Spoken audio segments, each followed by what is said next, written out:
Hi, this is your host, Diego Crespo. The episode you're about to listen to has completely normal audio for everyone, except for me for the first 3 minutes, so just deal with that, and then my audio goes back to normal. It'll sound kind of like this. Thank you for listening, thanks for watching, enjoy the show. The house looks just like the one next to it, and the one next to that, and the one next to that.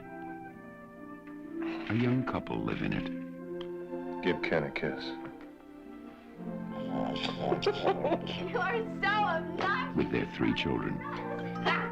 Of course, you gotta kind of chew each bite 10 times. And something more. Hello everyone, welcome back to another episode of the Waffle Press Retrospective show. Happy Amblin, the premier podcast detailing the works of Steven Spielberg and Adam Sandler. With me today is my co-host, Matt Garingo. Yes. I'm sorry, I was reading something when you threw it to me. We're here to talk about a very different kind of Spielberg film. One he did not actually direct, probably. Instead, this is a Steven Spielberg Amblin production known as Poltergeist, the hit horror film directed by Tobe Hooper, and would go on to haunt generations of movie fans. Kind of. But if you own a poster for Poltergeist, you know that there's a specter that looms large over Tobe Hooper's directing credit, and that is a Steven Spielberg production. All right, hold up. Sorry to derail this, people. I was trying to look up, because this is one of Spielberg's few writing credits. And I wanted to look up, what the other stuff was. And I ended up on his Wikipedia page. And there's a whole section now on his Wikipedia page that is just, says praise and criticism. And it's just it's the worst way to discuss a filmmaker, I guess what you could say. And it just points out everyone, but then at the bottom of it, when you scroll past all of it and you judge however you feel you should judge this billionaire filmmaker, it then says, see also directors with 2 films rated A+ by CinemaScore, which might be the worst thing I've ever read.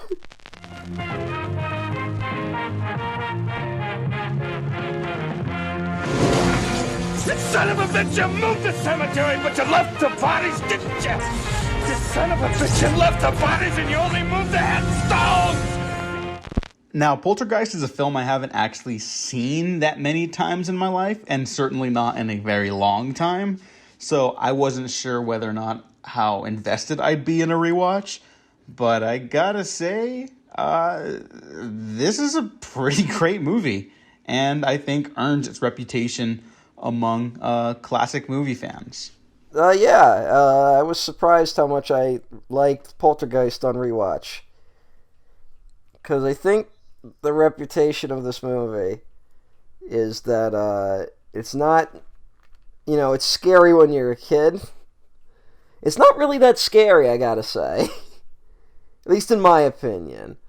But I was really brought in by the story this time. And in a way I didn't expect. I was actually kind of expecting to watch this and maybe half watch it while taking notes really quickly. And I actually got really invested in the movie again, which I just didn't expect. It had a lot of moments that suddenly get wild out of nowhere that you're not expecting. And those didn't really do it for me, but there were it was a lot of really quiet and subtle moments where they don't really show you anything that actually were still pretty effective in my opinion. But I would say this is I call this a gateway horror film, which is one of those I would put this up there with Krampus or Gremlins or the recent Scary Stories to Tell in the Dark movie, where kids can watch it, but it is a movie that is about the thrill of being scared. Okay, yeah, that's a good way to put it. This would make an excellent double feature with Krampus. Yeah, this would be a pretty good. I actually have another movie that this would be a great double feature with, but we'll get to that later. Okay. But yeah, it's just because I don't think there's anything in this that will like be like so terrifying. You'll be like, oh god, I want to leave. Like there's like maybe one moment that kind of gets really wild. But I think it's like, this is what I always imagined, like, Goosebumps books were like while I was reading them. As a kid, I was a big Goosebumps kid. And also what they almost never looked like on the TV show. Oh, yeah. Yeah. That show was pretty disappointing to me, not to get into it, but... Although, I mean, some of the episodes scared me as a kid. I had a friend, sorry for this. I had a friend who I showed Night of the Living Dummy 3 to, because I owned that VHS tape, which has Hayden Christensen in it.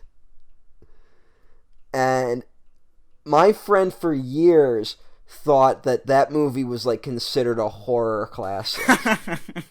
Because they were so terrified by it when we watched. We were like 5. So like it's terrifying when you're like that young. But yeah, and you watch it now and it's like comical. and I mean, and those Goosebumps books never really delivered. There's always that like one that like out of nowhere got like super terrifying. Or like actually has some like stakes to it, but most of them are like they're like what a kid who like doesn't really understand the world finds scary. Mm-hmm. And this holds up a little better than that. I guess I don't know. Are you just talking about like the concepts of like the scares or like the way they're written, the set pieces? Because I find the set pieces in this like they do get a little large and Spielbergian, I guess I'll just say for now. But there are moments like with the little girl flying through the air that something about the way when she's sucked into the closet, I don't know. It's very scary. I don't know, but I would say it's like a fun being scared. I think there's like a difference between fun scared and like actual scared. Most of this I would classify as like the fun scared for sure. But there are moments that really stick out to me. I guess, but I feel like every scare in this, it's like you're when you watch it as a kid, you're like daring yourself to keep watching.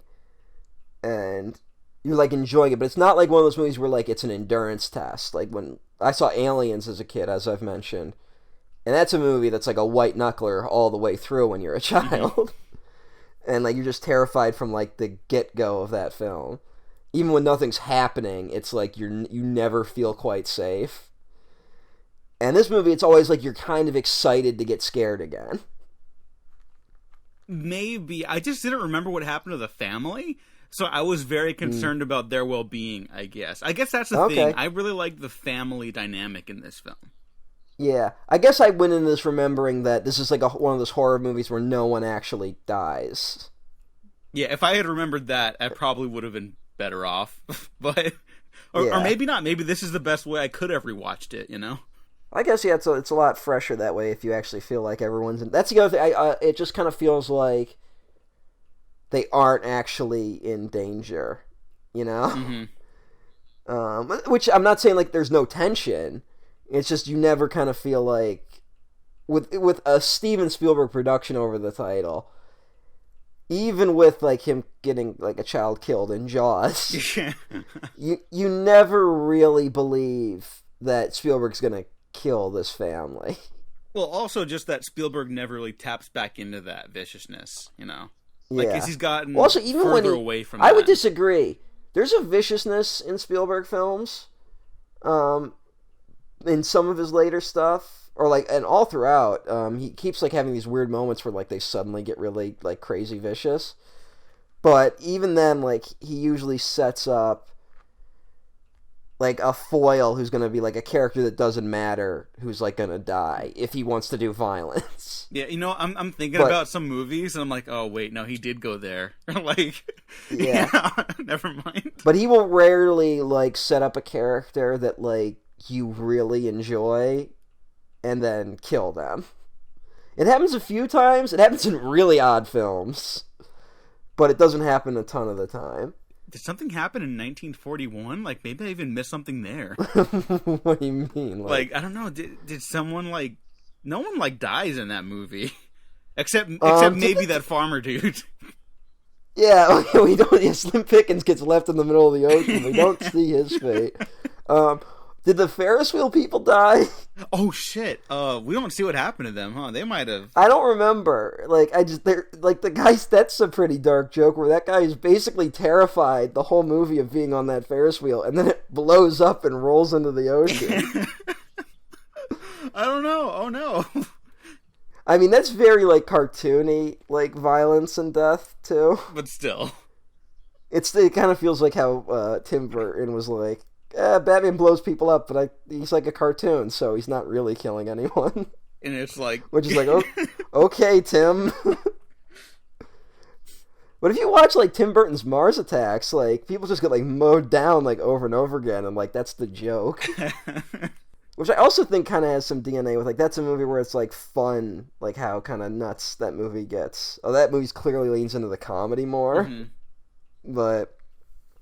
you are kind of meant to be thrilled by how, like, gross it gets. Yeah. Oh, this is, speaking of comedy, this is a pretty funny movie, too, but it's like that casual funniness, that casual humor. It's got that Spielberg humor. Which, well, I would attribute some of that to Tobe Hooper, who's, honestly, a lot of his movies have, like, this humor underneath it. That's the famous story with Tobe Hooper, who's, like, at this point is most famous for Texas Chainsaw Massacre. When he did Texas Chainsaw Massacre Part 2, part of the reason he did it was that he was upset that no one got, like, the comedy of the original. Which is, like, nuts when you think about it. Because the first time anyone watches Texas Chainsaw, you're like, what the fuck is this? Yeah. And then have the director be like, no, I intended it as, like, a satirical film. You're like, what? Yeah, everyone's, like, shell-shocked and clammy leaving the theater.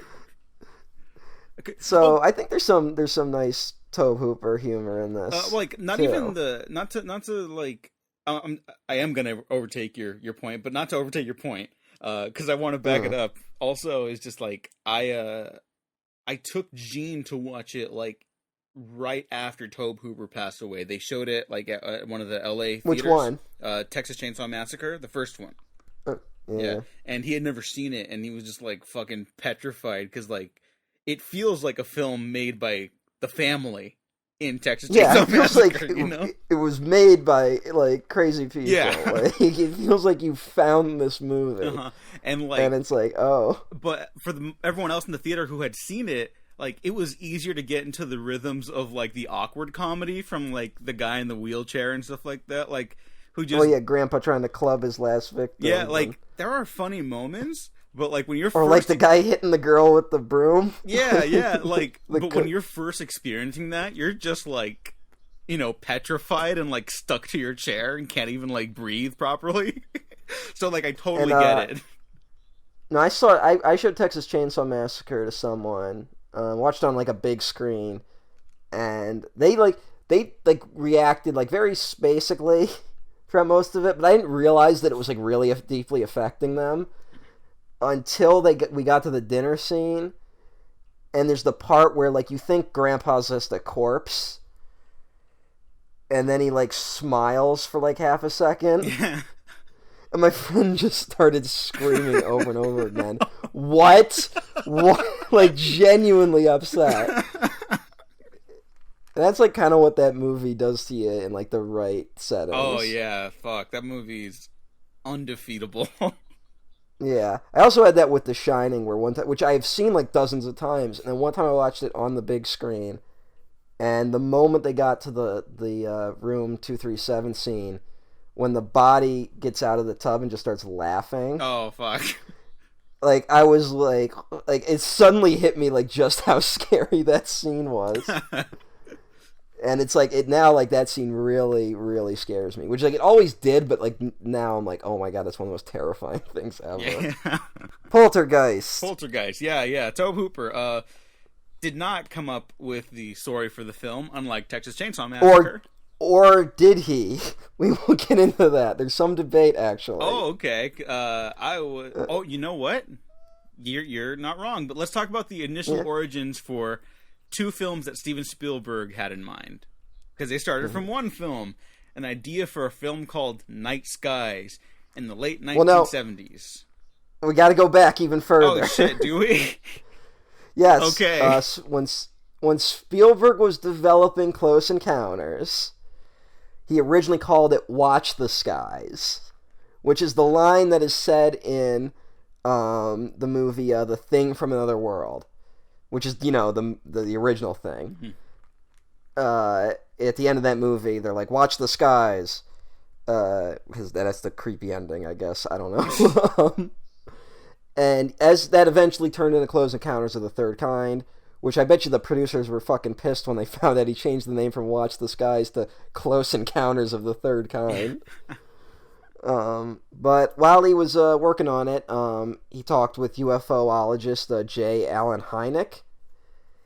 And J. Allen Hynek talked about the Kelly Hopkinsville alien encounter, which is an alleged encounter between a family on a farm that said they were basically attacked by aliens on their farm, like these little like creatures that were aliens that were attacking them on the farm and attacking their farm animals. And Spielberg was like, all right, that'll be my follow-up to Close Encounters. And he wrote a treatment for Watch the Skies, which was a family basically on a farm besieged by aliens, a horror film follow-up. He was developing this Night Skies film for a while. He tried to bring it to Lawrence Kasdan, I believe. And Lawrence Kasdan was like, I'm too busy on Empire. We're rewriting this script every fucking day. We're double budget. This movie's a nightmare. So he's like, all right, man, we won't do it. He worked with John Sayles for a little bit. Fucking director of 8 Men Out. And because that guy had written Piranha at that point, which is Spielberg found both John Sayles and Joe Dante, who, like, you will see elements. The crazy thing about Night Skies, it's one of these like what if unmade movies that really, I think if you stop to think about it for too long, it wouldn't have been that great. Like, I think there was a reason Spielberg ended up not making it, but the elements of it birthed like a dozen other movies. And you see the beginnings of what will become Poltergeist in Night Skies. You see the beginnings of what will become E.T. You see the beginnings of what will be Gremlins, which was produced by Spielberg. You see the beginnings of what will be Critters, which may or may not have, like, we don't know how much these people might have known about this movie or also knew about the UFO encounter that inspired this. Just like a lot of weird elements from Night Skies got lifted into other projects. My favorite quote about the script for Night Skies was some were calling it Straw Dogs with Aliens. And that's just fucking ridiculous. Just given what Straw Dogs is about and how nihilistic that film is. Yeah, I have a feeling that was just words. Yeah, that was producer talk to talk it up, and they're like, oh, it's like Mad Max Fury Road meets Star Wars, bullshit nonsense to sell a movie. Because if it was really Straw Dogs with Aliens, that would be Spielberg basically going, how do I tank my entire career? Yeah, yeah, no. Actually, you know what? Even if it's good, no one will like it. You know what? Actually, that sounds like something fucking S. Craig Zoller would do. Yeah, it kind of does. Anyways, but Sayles said his actual inspiration was a 1939 Western, Drums Along the Mohawk. Drums Along the Mohawk. Now, I have not seen this film. Have you, Matt? Yeah, John Ford. I guess John Ford. It's a very fine movie. Okay. It's a John Ford Western. You get what you get. I don't even mean the down talk John Ford, even though he was probably not a great guy. But he's a very standard filmmaker. I don't. That's even rude to say. It's a John Ford movie. You say you know what you're in for. That's it. Yeah. And you can get something out of John Ford movies if you're willing to put up with some of the other stuff that tends to come along with a lot of John Ford movies. But Night Skies got pretty far along in the process before they decided not to make it. Yeah, Rick Baker even made a actual working prototype of the lead alien. Yeah, and there's plenty of pictures you could see online and stuff like that of it, and it looks like really... I mean, it's Rick Baker. It looked fucking terrific. There's allegedly a tape somewhere out there. Oh. Because Spielberg was sent a videotape of it while he was working on Raiders. Aha. And I don't think that tape, it might not exist, but I don't think the tape is ever leaked. Hey, you know what? Here's something interesting. Huh. The new draft of the script featured 5 aliens, cut down from the original 11. One of them would be a good alien who was to befriend the human family's autistic son. Oh my god. So there's like the Predator. You can draw a line from the Predator to this movie. Oh no. Because the pitch after Fox courted Shane Black to do the reboot, he was like, well, I want to make it like Spielbergian. And now it all connects.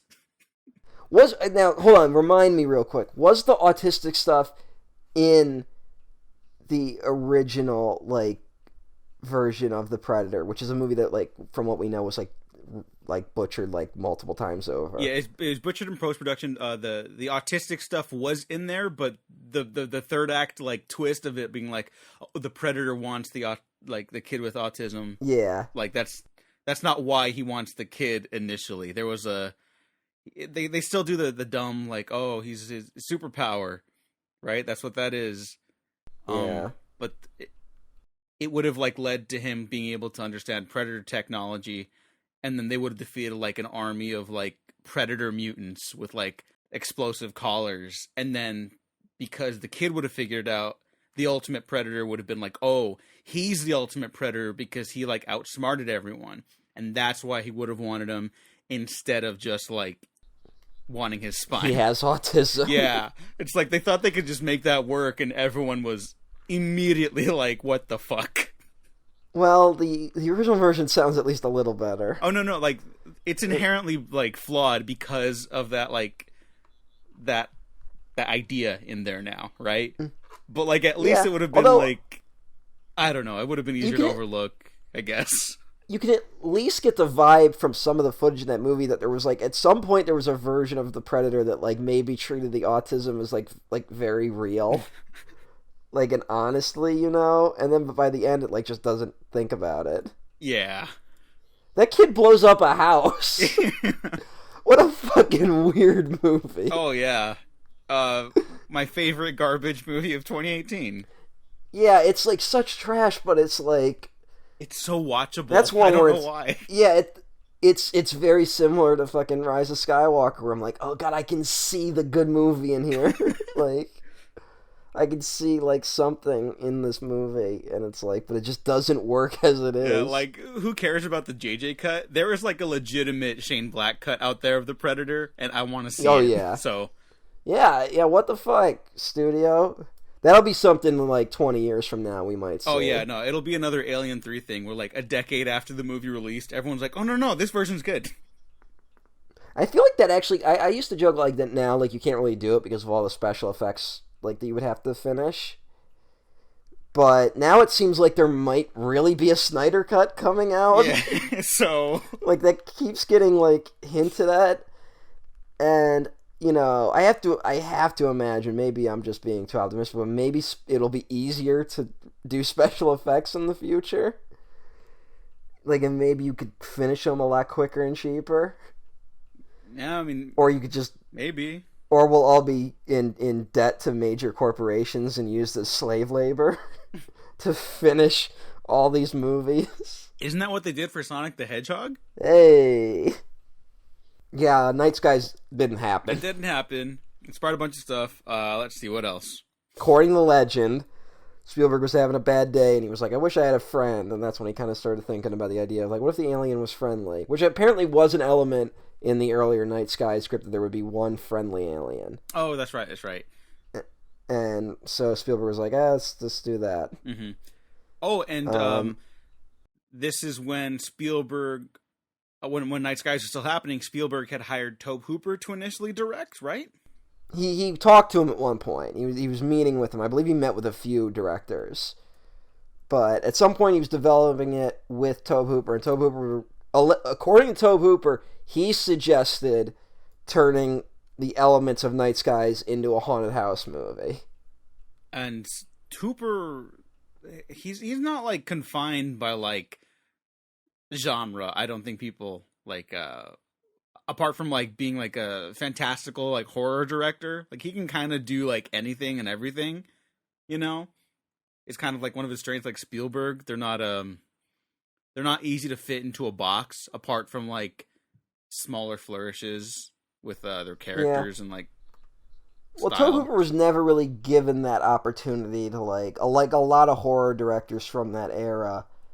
Like once he was known as the horror guy, he was never given like that much of a chance to make non-horror films. Yeah. So anything he did, like before and after, like after Texas Chainsaw, it's all just like, you can see him trying to make, here's my science fiction film, but it's a horror movie. Mm-hmm. And here's my like kids like adventure film, but it's a horror movie. You can feel the different things he's trying to do, but is kind of trapped with having to do horror films. Yeah. And then and it's a shame because he never really got out of that rut, and he probably, because his first movie is like a non-horror film that was like a weird like psychedelic independent film, and like everyone like it wasn't like, I don't even think you can get it anywhere these days, called Eggshells. I haven't seen it. Well, you can get it with the 3-disc Blu-ray edition of Texas Chainsaw Massacre 2. That's wow. Which is not the version I have, so I can't watch it. Is that one of those ones that's like a Blu-ray that costs like $100? It might be. I don't know. I got like when Shout Factory or Scream Factory did Texas Chainsaw 2. I got it on Blu-ray. Okay. Yeah, they do good work. So I have that version. Yeah. They get movies that really don't deserve to be on Blu-ray and put them on Blu-ray, and I have to respect that. Yeah, I think they just did like Pumpkinhead 2 or something. Oh, God. Pumpkinhead 2 is so bad. I've only seen the first one, and I feel like I'm not missing out, so. Pumpkinhead, the first Pumpkinhead is like pretty solid. Did I just lose you? No. I was like, yeah. Like I was trying to think of something else to top off there, but no. It's a good movie. First Pumpkinhead's a very solid, and Stan Winston directed it, right? Yeah, amazing atmosphere, which is something that this movie tends to have too, and it's like starker horror elements. Like once it really gets going, it's like really creepy and like kind of nasty when it needs to be, which I really appreciated. Especially with like the backyard like pool stuff. It's like really dirty. Like I actually felt like icky watching it, which is not something I usually feel watching horror movies. Yeah. Like, just feeling like that mud, like I could feel like under my fingernails, and I was like, damn, this is like, I was really into it on this rewatch. Same. Should we give a quick synopsis, I guess? Well, I guess we could just give the setup. Which is, it's honestly a very simple, like, here's the pitch. Like, if you walk into the studio and be like, here's what I want to do. You basically go, what if he did The Haunting, but it's in the suburbs? And that's kind of it. Yeah, no. Recently on these episodes, we've been talking about how, like, sometimes the best films, like, the classics, the stone cold classics, tend to keep it simple. This one does exactly the same thing. It's a family that gets haunted, and they discover why at the end. The end. Yeah, but it's also, it's like, it takes that premise of, like, The Haunting in the suburbs and totally plays it out the way it should. Like, it doesn't just, like, skim on it, you know? Yeah, I think some of the problems with, like, lesser versions of these films is that you can always kind of tell when they're trying to be, like, either a franchise starter, or they're like held back a little bit by a budget or time or something. Poltergeist amps it up to 11 when it needs to. Like there's not a single like where it ends up going with the set pieces especially. You're never like, well, they could have done this or this. Like no, it kind of does it all.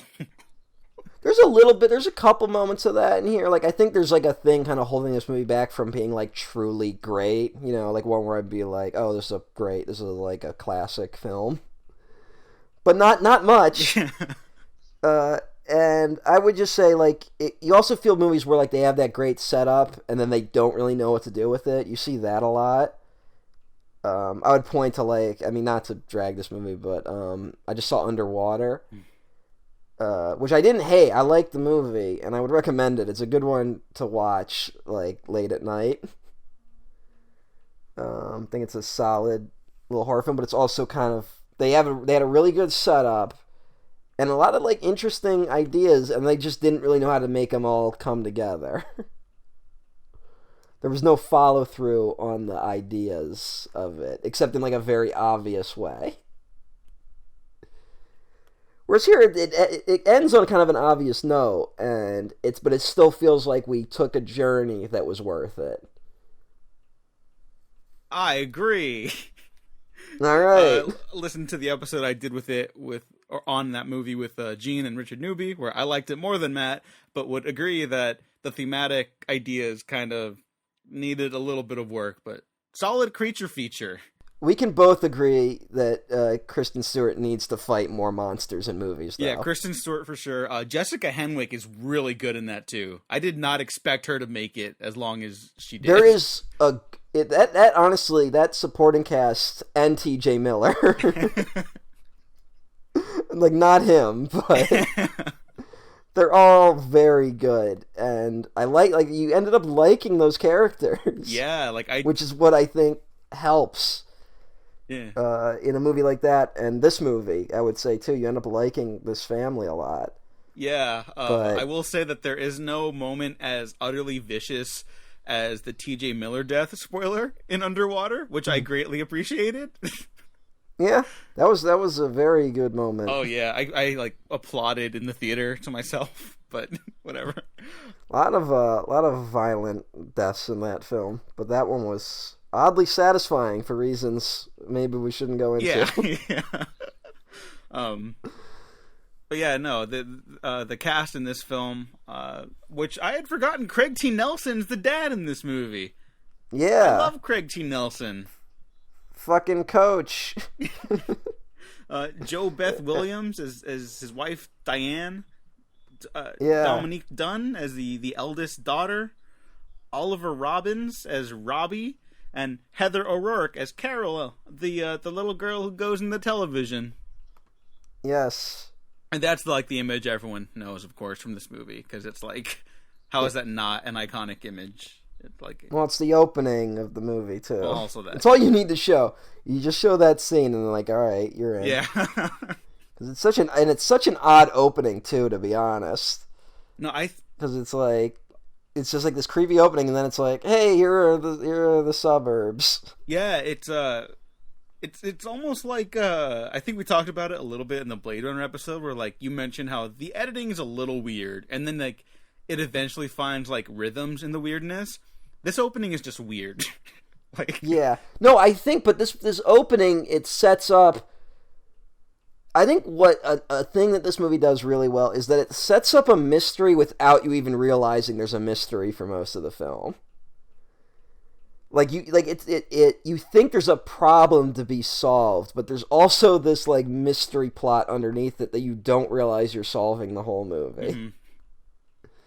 And that opening is that's what's really being set up there. Which is like, you know, you kind of forget the basic question of like, why is this little girl talking to the television? Which is really what we should be asking instead of what we end up asking for as a film, which is like, how do we save this little girl from what's happening?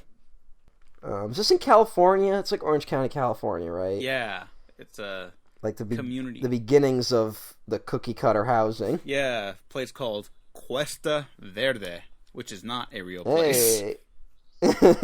Well, it sounds like a fake place. Yeah. But goddamn, you know, this is one of those things. Oh shit! Hold on, my mic fell over. Nope. You're gonna get some bad audio for a moment. That's okay. But at least I'll be able to tell. All right. I think I'm good now. You get I think a lot of people find like the suburbs like this oddly comforting. And I grew up in a suburb, but there was like my suburb had like existed for a little bit by the time I lived there. And like just over the hill there was like the new suburb they built, and it's like those suburbs that they were building are like the most depressing shit where every house looks the same. And they just cut out like all the trees and everything. It's just like this hole. But like at the beginning, it's a very welcoming suburb. Like it's so odd. This movie is very like anti-suburb. And then the parent film to this, E.T., is like kind of like, hey, suburbs are fun. Yeah, it's a great or not even great, just like interesting juxtaposition between the two. And I think that's where you can see the differences, maybe. Yeah. And let me just say, in filmmakers. California, there are not really so many suburbs anymore as there are like starting to be like condominiums and like apartment complexes. Yeah. But the suburbs that I'm familiar with are the ones that look like this. Every house is very similar. You can't paint over the original coat of paint unless you get like a permit from the city or something like that. Good Christ. Yeah, like it's fucking crazy how some of these are.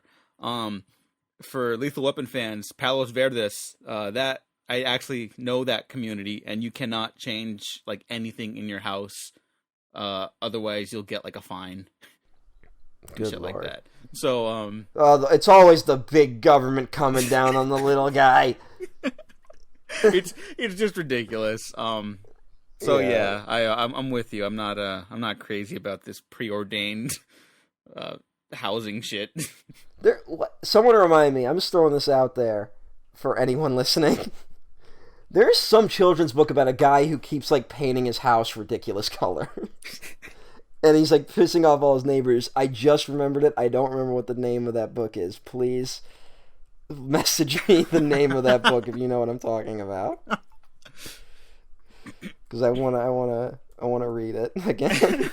I really love the camaraderie they have around the neighborhood. Like it's nothing like in depth, but we see a lot of like fun banter back and forth with people in the beginning, and like the changing of the television channels, like that little war they got going on. I don't know. I thought it was fun. Yeah. Well, you get the like the mix of there's like camaraderie, and then there's also the tension that comes with owning property. There's such a weird, like almost satirical layer underneath this movie. I don't think it ever goes full satire, but you can feel something there, you know? Yeah, it feels more Spielberg than Hooper in that aspect, for sure. Like, Hooper, I think, if this was, like, full-blown Tobe Hooper, then maybe it would have been a little, like, more biting, I guess. And not even, like, I'm not dissing Tobe Hooper, because I'm a huge fan of his work. Just, I think it's a little more restrained here. Some fucking guy following me on Twitter. Is it like a Nazi? Fucking guy. No, like I like right before coming on, I tweeted something about South Park.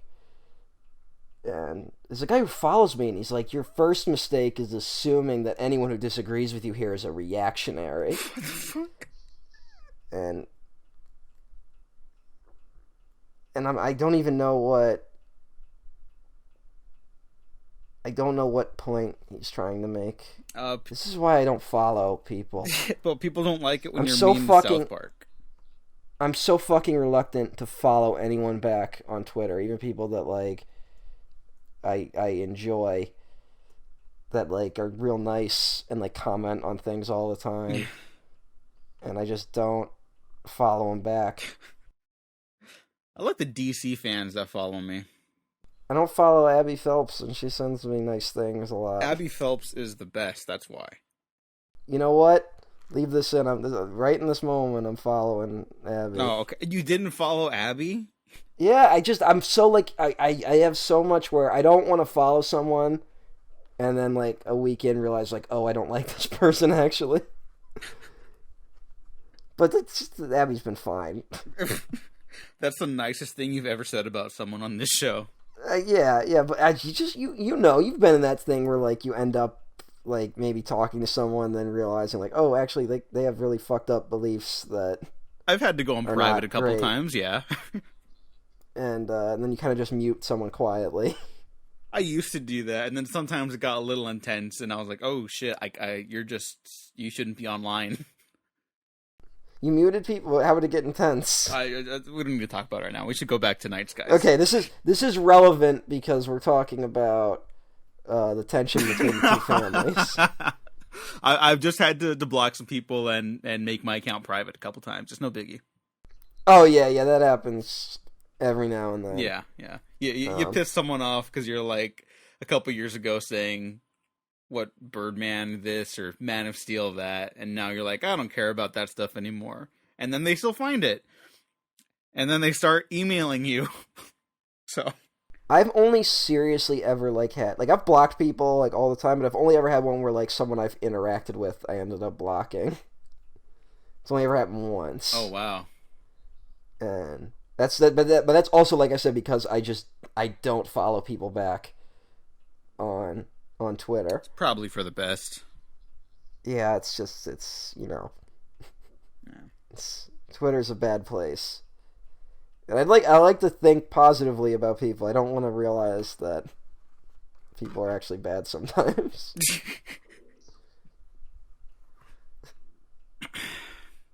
All right. Billie Eilish is doing the James Bond song? Oh, what a minute. What? Alright. I actually have no strong opinions on Billie Eilish.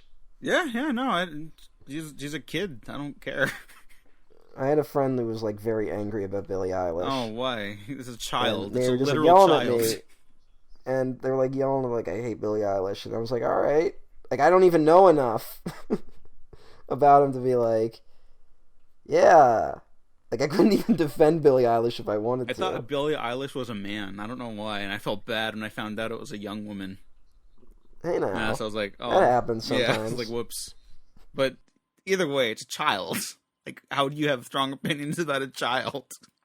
I get so annoyed when I'm like looking up, like I'm trying to like read like older science fiction, and I'll see an author's name and it'll be like Carol, and I'll be like, oh, a female author, because like they never get through back in the day. Yeah. And then you click on it and it's like a dude named Carol, and you're like, fuck. That annoys me so much. All right, let's go back to the movie. But right in this opening, we are setting up the weird science that goes into ghosts in this film. Yeah, there's almost like there's this like connective tissue between like the unknown quantities of technology of the time that, like, to me, I find really fascinating. You know, like, this is the era that like Tron was born into, so people were like, computers. Oh god, this is the same year as Tron. Yeah, so it's the same, totally the same vibe. I don't know if that popped into your head at all or anything like that. I mean, televisions and computers are different, but, you know, technology. I actually thought of a film from like the year before this, Scanners. I've never seen Scanners. Oh god, you should watch Scanners. Okay. I have, It's however, only like seen the hit film from Michael Crichton, Lookers. What? Looker. I've never heard of Lookers. Looker, isn't that the movie? Lookers? Yeah, or Looker? Is this a joke? No, this is real. That I'm not getting? No, this is real. There's a movie called Lookers by Michael Crichton. Yeah. What is this? It's just Halloween 3. What are you saying to me? No, hang on. I'm making sure I got the title right. Michael Crichton. This is... Yeah. I'm slightly infuriated by whatever... No. Looker, Michael Crichton, released in 1981 to science fiction horror film. Oh my god, I've never seen Looker. Oh, I've never even heard of Looker. It's fine, but it's got like great production design, and it's very similar to Halloween 3. Oh, I like that poster. Yeah, it's a good poster. I like that poster. Yeah. But I was making a point about Scanner. Well, similar weird science involving technology. That's how I got Looker. I'd recommend it. I'll release an episode I did with Kale soon. But Matt, what is your point about Scanners? Well, I was making Scanners, and a lot of Cronenberg's, including Videodrome from this era, is kind of like the weird, like the Oh, blending. fuck, I have seen Scanners. What? I have seen Scanners. I totally forgot. Oh, okay. Oh my god. No, I like Scanners. Why did I think I did not see Scanners? Yeah, so remember there's the part in the movie where he scans the computer with his scanning powers? Yeah, and it's just like, what is and this? it's like, oh wow, in 1981 they're already going like, the computer is like a brain. Yeah. And it's like, oh, this technology is like, we're very close to like merging with technology. Yeah. And this like, Poltergeist like takes it to another level where it's like, actually technology can bridge the gap between life and death. And it also kind of is like Spielberg's, it's like Close Encounters, where, although you can definitely feel more invested in Close Encounters, because you can tell he really believes in UFOs, whereas I'm not sure how he feels about ghosts. Where, like, Close Encounters is very much like, here's this what an imagined scientific approach to the UFO situation. And this movie gets, like, very into, like, the science of the afterlife, if it is a real thing. I'm still just reeling from the Scanners thing. I'm so sorry, but like, yeah, I don't know how. What is that? Yeah, my bad. The doctor in Scanners is named Dr. Ruth. That lead actor like almost sinks that movie though, and that's a really good movie. Oh yeah, he's not. He is very not good. Yeah. He's like, and it's so bad that he's put up against Michael Ironside, who's like at 11. I know, Michael Ironside's so fucking good, like in everything. He's in Terminator Salvation, and every time he's on screen, you're like, oh fuck yeah. Oh my god, ugh, why'd they put him in that? Because they needed to elevate that movie. Yeah, that's like X-Men First Class putting him in as the captain on the one boat instead of making him like fucking someone. Yeah, instead of doing anything with him.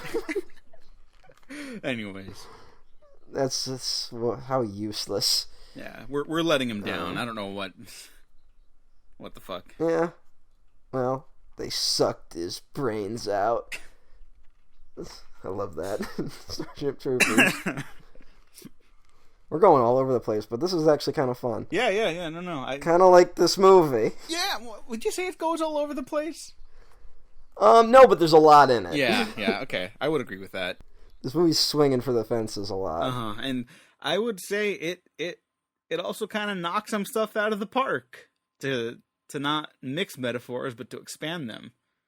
Much like this film expanded my appreciation of both Tobe Hooper and Steven Spielberg. Yep.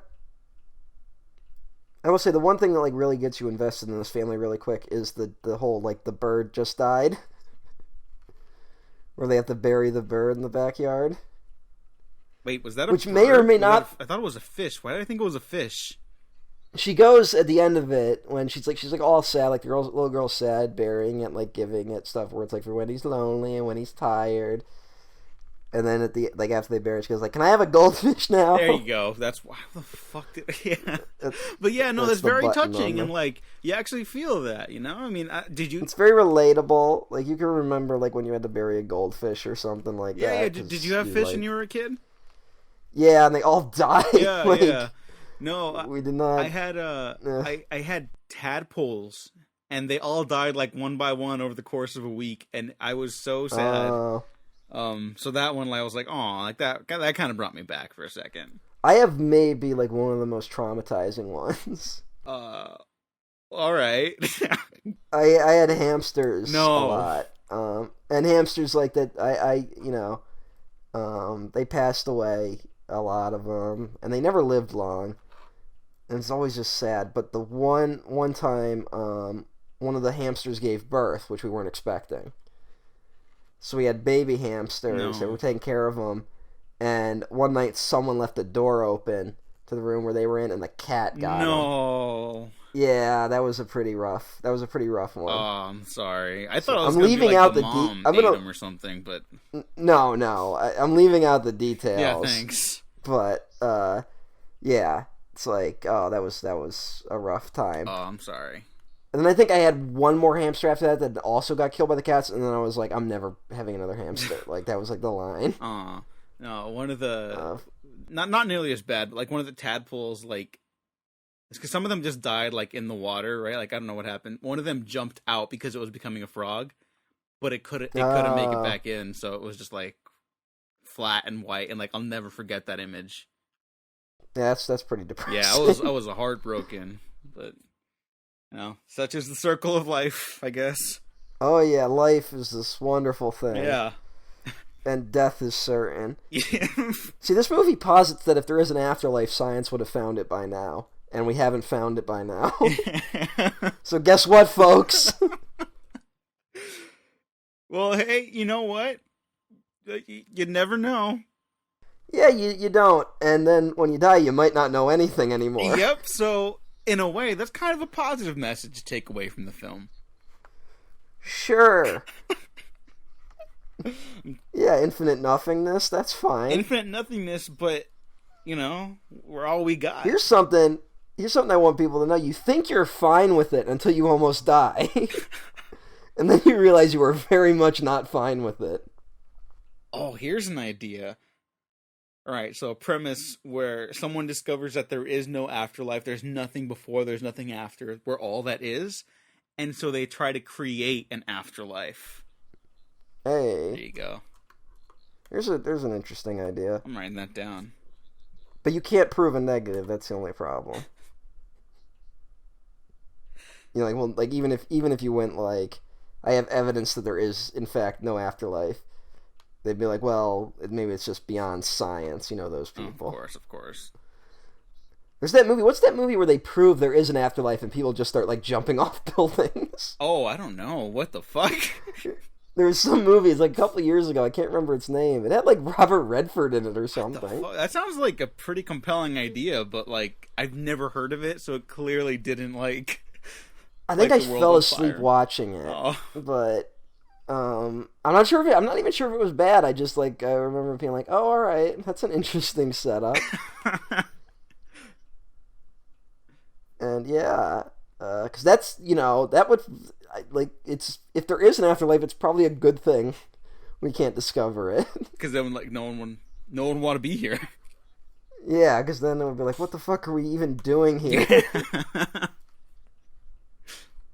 It's called The Discovery.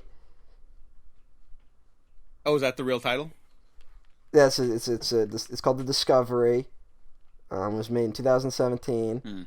An interviewer questions Thomas Harbour, Robert Redford, the man who scientifically proved the existence of an afterlife, a discovery that has led to an extremely high suicide rate. Jesus. It's also got Jason Segel in it. Oh my god, I forget about him. And Rooney Mara. How the fuck? What the fuck? Where has she been? Yeah. Oh god, I read the saddest thing about her where she was like, they were like, hey, why weren't you in the Dragon Tattoo sequel? And she was like, they didn't even ask me. Aww. And she was like, I was ready to do it. When I heard they were making it, I was like waiting for the call, and then I just found out they had cast someone else. Aww. That's a shame. She's a good actress. She's so good. I don't know if you remember when the Sony leaks came out, but she was like she emailed them like constantly being like, hey, like just letting everyone know, like I'm still really interested. I really care about this character, and I'm really proud of the work we did, and I'm really excited to come back on board for the sequel eventually. Just checking in on everyone and stuff like that, and like that's heartbreaking. Which is not also completely unrelated because the remake of Poltergeist was a Sony production. Hey, Sony! How to fail upwards in Hollywood. Yeah. It might actually not be a Sony production, but I'm gonna leave that in, so. Okay. Well, who the fuck made the original? Poltergeist? MGM UA. Yeah. Alright, because that was the thing, because it was like Spielberg wanted to make this, and then Universal or whoever produced E.T. E.T.'s one of those weird ones where, like, I believe he started making it with another studio, and then they, like, were, like, halfway through, were like, no, we're not going to actually release this. And then it ended up at Universal. So I don't know if it was Universal or Columbia that, like, pulled the plug. Or, like, but they were the ones who were like, hey, nope, Spielberg, you're under contract. You got to make a movie for us. You can't make Poltergeist.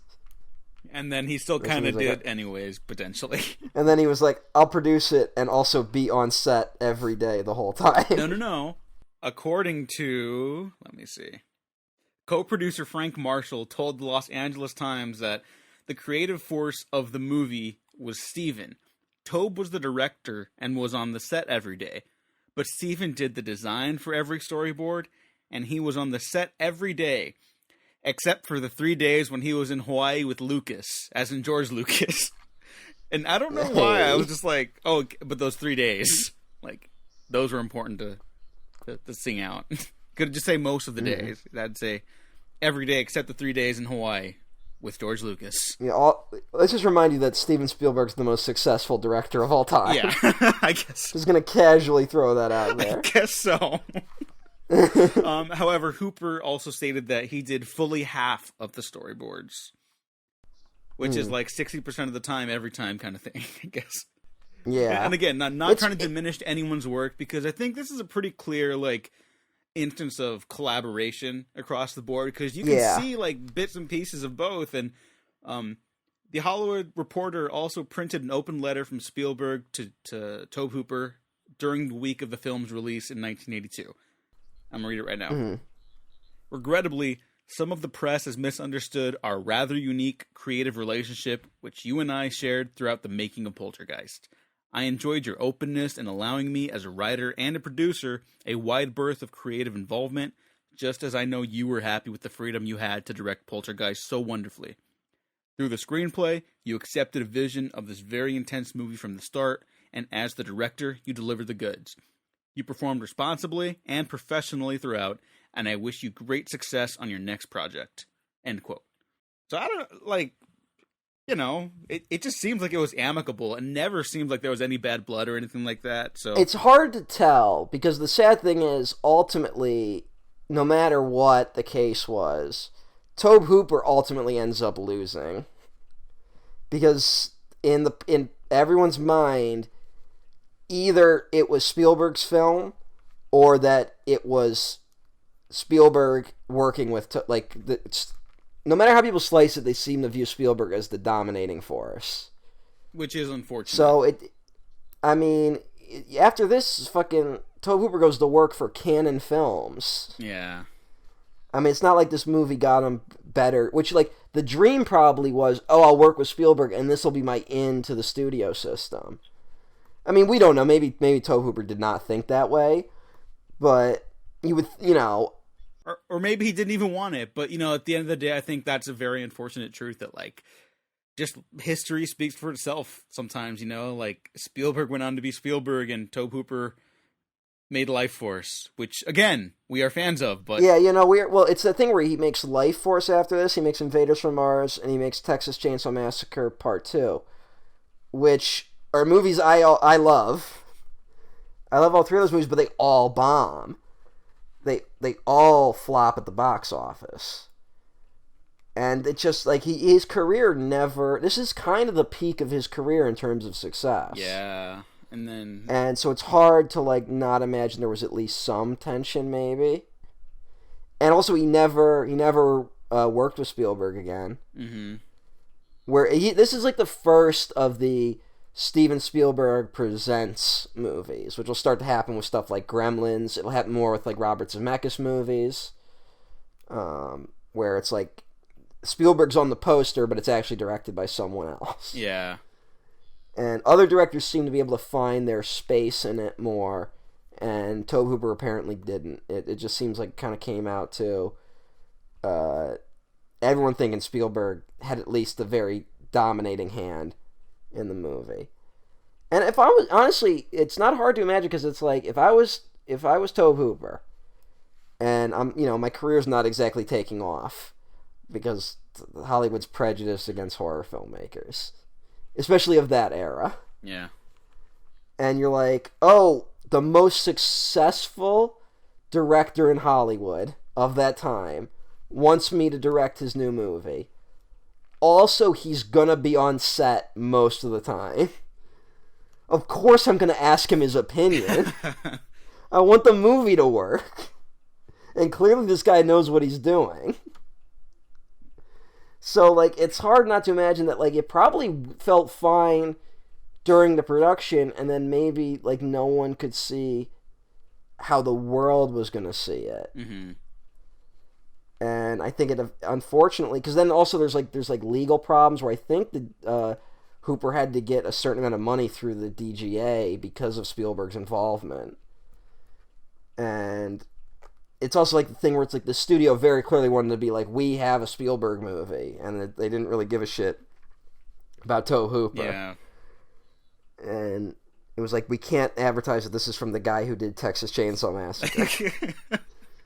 Because that'll, like, probably, like, as you know, that movie at that time had been recognized as, like, a classic. It's the reason Spielberg hired him. But it's also a movie where it's, like, it's a very controversial film. Yeah. It wouldn't have exactly brought in, like, the mass audience, I guess. Yeah. I mean, clearly, because that's exactly what happens on every other Tobe Hooper film. Mm-hmm.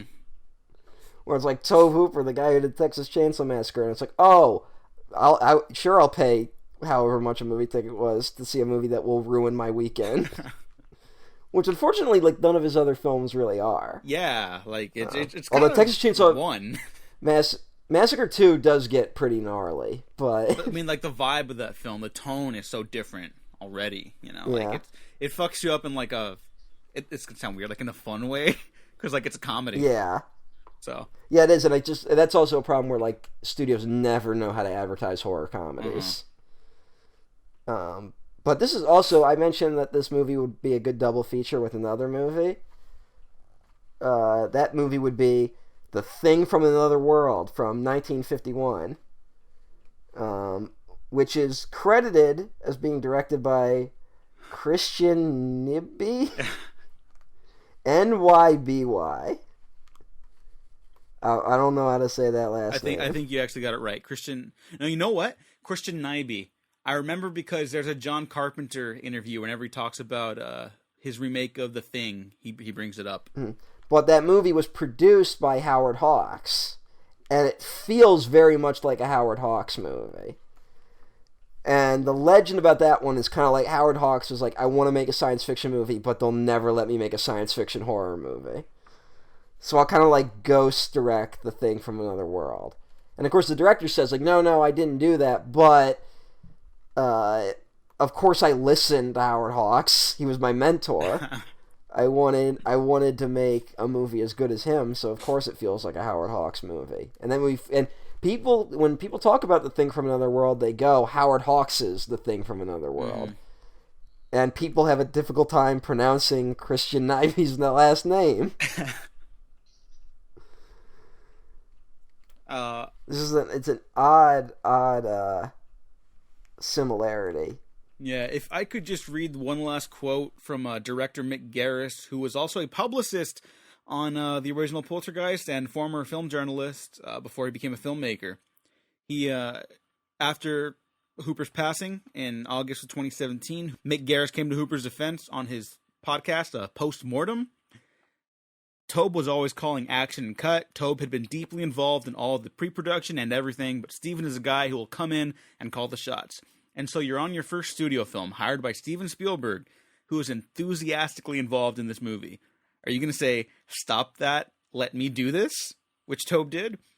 Tobe was a terrific filmmaker. I don't think it's that Steven was controlling. I think it was Steven that was enthusiastic, and nobody was there to protect Tobe. But all the pre-production was done by Tobe. Tobe was there throughout. Tobe's vision is very much realized there, and Tobe got credit because he deserved the credit, including what Steven Spielberg had said. And yes, Steven Spielberg was very much involved, but it's a Tobe Hooper film. So that's kind of just a way of saying it was both of them. Yeah, of course. Like, it's that thing where, like, you kind of want to, like, you want a hero and villain of the story. Mm-hmm. And it's like, maybe they both kind of did it. And it's just, it's unfortunate that you want to go back in time and be like, hey, doesn't matter. They're both talented guys. Like, that's great. But the problem is that the stink of it just, Tobe Hooper never got that studio opportunity again. Yeah. And that's a real shame. Kind of a downer part of got to make this discussion, because it's such a great film, and great filmmaker. Well, how many horror icons from that era like never got out of it? You know? Yeah, I mean, obviously whenever we talk about Carpenter film around Halloween, that's the big discussion. He never really got to break free of the confinement, and now like his Twitter handle is @thehorrormaster. You know, it's you just wish that he like went that alternate world where like Carpenter directed Pincushion or whatever that movie was, or when he almost, according to rumor, he almost did like Tombstone. Yeah, he got close because of his relationship with Kurt Russell too. Which would have been like perfect for like, all right, now Carpenter is going to do like bigger films. And instead, the 90s, it's like, hey, we need someone to do a remake of Village of the Damned. And it's like, let's get John Carpenter. Yeah, and honestly, not to get all existential crisis here, but like I'm hopeful that Jordan Peele can start doing other things, because I know he wants to do things like that are different. Like he said, eventually he wants to basically fund his own Star Wars. You know, like he wants to be able to break out of that. And right now, it doesn't look like there's any reason to be concerned about him not being able to do that. But it is, like, as we're talking about this, I'm like, oh shit, like, that still happens to people. You know? Yeah, I think it's easier today to get out of that box, but it certainly still happens. Yeah, I mean, like, James Wan's finally, like, out of it, even though he's never, like, horror will always be his first love, he said. But he's also now able to do fucking Aquaman, which is great. What's the story about, like, Rob Zombie? I think he's the one who's like, always wanted to make he wants to make a Groucho Marx movie. Yeah, and I think he but said, like no one finally that he's like, if it happens, it happens. But he's basically stopped hedging his bets on that one. That's a shame, because it's like you want to see that guy, like what he'll do outside of horror. Yeah. Because I'm a Rob Zombie fan, and I understand why other people aren't. But the one problem with his horror films is that they're all kind of a very similar note. Yeah. And it's like, at least, like, I mean, even when we're talking about, like, we're lamenting Carpenter's choices, but it's like, all his films at least kind of felt different. Yeah, they might have, like, a similar vibe during, like, certain aspects of them, or, like, similar scores, like musically, but, like, Big Trouble in Little China and The Thing, coming from the same filmmaker, is pretty spectacular, you know? Like, that's not normally how that works. It's just like, you hope that it'll be different for upcoming filmmakers. Like, I think Jordan Peele, if there's a guy who's going to break out of it, it's going to be Jordan Peele. Yeah, I mean, once you get that Oscar nomination for your first movie, it kind of opens up a lot of doors. Yeah. I just worry that I think Us is better than Get Out, frankly. But I love both those movies. And it's, but you worry that maybe the way the studio, because, like, Us did not get the critical reception that Get Out did. Yeah. Like, it was not an awards contender, blah, blah, blah. Whatever, fuck the system. But, like, you worry that might get him trapped a little bit. And, of course, he's, like, doing, like, Twilight Zone, which I love that the Twilight Zone, the first one, the one they released online for free, the first episode, that wasn't, like, a straight horror episode. So I'm going to be like, look, it can be more than just that, because I feel like that's what... He can do, like, mind-bending stories, then they don't just have to be horror. I actually didn't see that Twilight Zone, so... Oh, it's fine. It's very good. Oh, okay. All right. It's with Kumail Nanjiani. Oh, yeah, it's a good actor. He's in the Eternals, right? Oh, yeah, he got shredded, and everyone's like, holy shit. And he's like, yeah, because they paid for me to do this. This isn't normal. At least he's honest about it. Yeah, that's what I appreciate about him. Like, on his Instagram post, he was showing off, but he was also like, hey, by the way, this isn't normal. Like, human beings don't operate like this. You're not supposed to judge how people look, but he wasn't meant to be a buff guy. Yeah. Just shows you that, like, we're not all supposed to have the exact same body types. Yeah. Looking forward to that movie, though. One of the few superhero movies I'm looking forward to. Chloe Zhao, I still believe in you. Hopefully this episode's out before that movie. Yeah, well, that movie won't be out for, like, hopefully. Holy shit. Yeah. We're not even a fourth of the way through Happy Amblin, people. We can do this. We can do it. I believe in us. We're rising. The Close Encounters episode hasn't even dropped yet. I know, I'm fucking... You know who I really liked in this?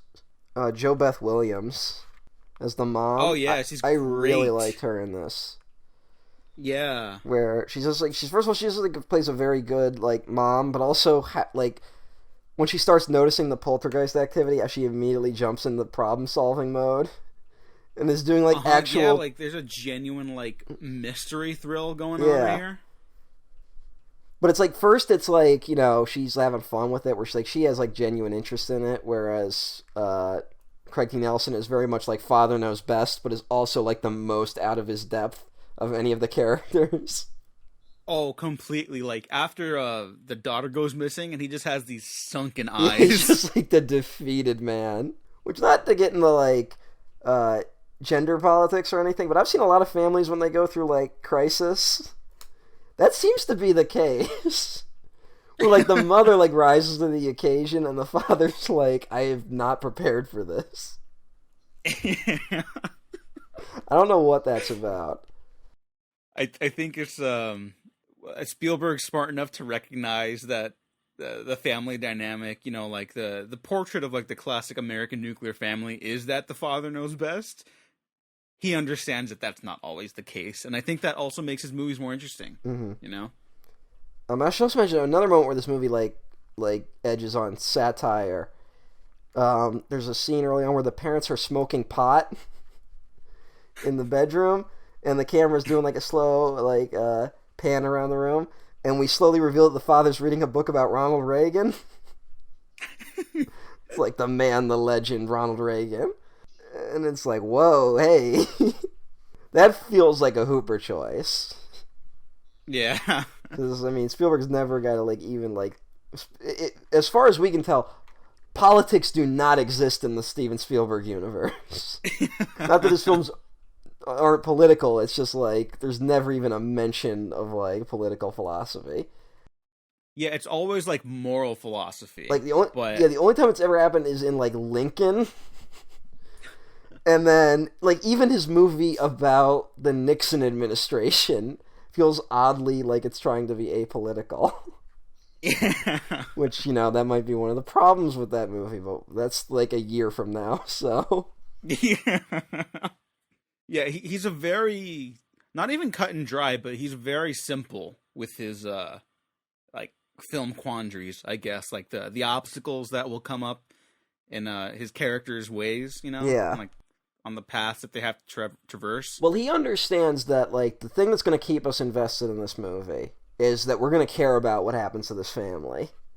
So let's make it about their struggles and triumphs. And this movie, I think, more than any Spielberg film, and maybe that's the Tobe Hooper element, where there's, like, this underlying story of, like, corporate real estate and, like, encroaching technology.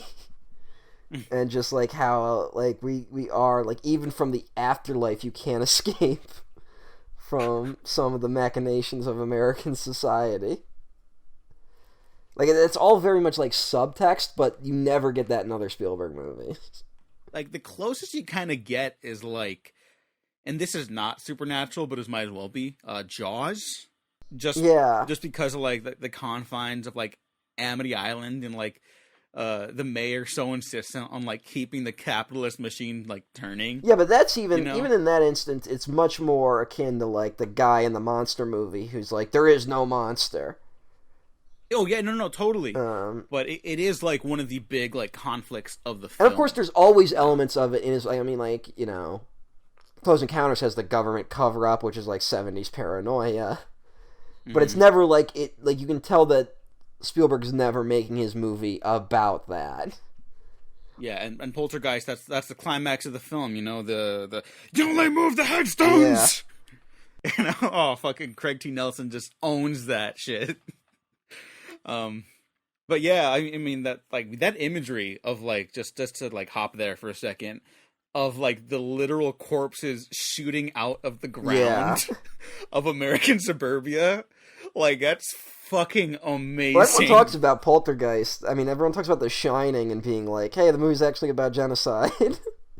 Yeah, stuff and like, this is like literally, and this is like the more overt version of that, like, which I'm not even saying that as a criticism, like, yeah, it's just because this is not really a subtle film either, but that's his like strength too. I mean, that's where you get the whole setup with the old tree, where like you even get like little moments of dialogue where he's like, "Yep, the tree was here from before we even built the neighborhood. It's old and wise," and then the tree comes in and like eats your child. Yeah. So. There's this great instance what I definitely did not catch the first time I ever saw it, and I didn't even watch this until like college, honestly. Mm-hmm. But on this rewatch, where like the lightning starts and you're in the little boy's room and the lightning like shines the silhouette of the tree against the wall, and it looks like a scary monster, and I was like, oh shit, that's really cool. I didn't catch these things before, and there's a lot of little moments of that in this movie, kind of like fun to tee up like some of the scares. I would say the thing that stops this from being scary for me now as an adult is that the horror set pieces are so big. Like, the tree literally, like, reaches in the room and grabs the kid. Yeah, it's basically the Whomping Willow. Yeah, which is like, it's fun, but it's not scary. Mm-hmm. And I think that's where this movie kind of loses the horror audience. Where it's like, there's that horror audience that, like, they want to be scared or they want the movie to be, like, hardcore. Yeah, I could see that. But you know what? So I've been spending a lot of time with my grandpa, and he has a ranch out past LA County, past the valley, and he can't really take care of himself, so people kind of take shifts in the family and yada yada. But at that ranch, there's a lot of like open landscapes, but there's also a lot of trees around like the ranch that he owns. Mm-hmm. And let me tell you, in these like open valleys, when it's really windy, there's a lot of noises you hear at night, and they can't always be explained away by your your sleepy mind. My dad was very insistent on living near trees. It's always his big thing. He likes being near nature, for whatever reason. He seems to have no pleasure in nature, but he like demands to live near it. And there were a lot of... so he can conquer it. Yeah, well, there was a lot of, we were, like, just on, like, a small forest in my neighborhood. Even though I lived in a cul-de-sac, like, the backyard, it was, like, you walk into the woods a little bit, it feels like Bigfoot country.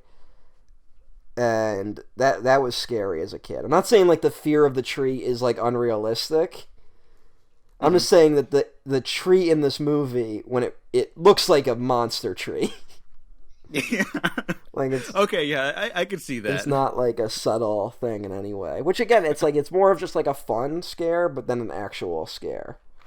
But that like big attack, like that's when, of course, like Carol Ann gets sucked into another dimension.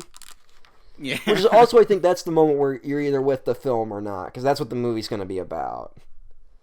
And I think some people aren't willing to make that leap to that being the storyline.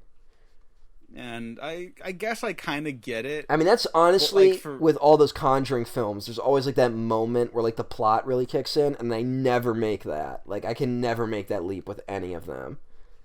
Okay, I can respect that. Like, there maybe is a good setup, but then once the paranormal investigators are brought in, once it's like, all right, we have to solve the problem of this haunted house, is like the moment where I'm like, all right, that's boring.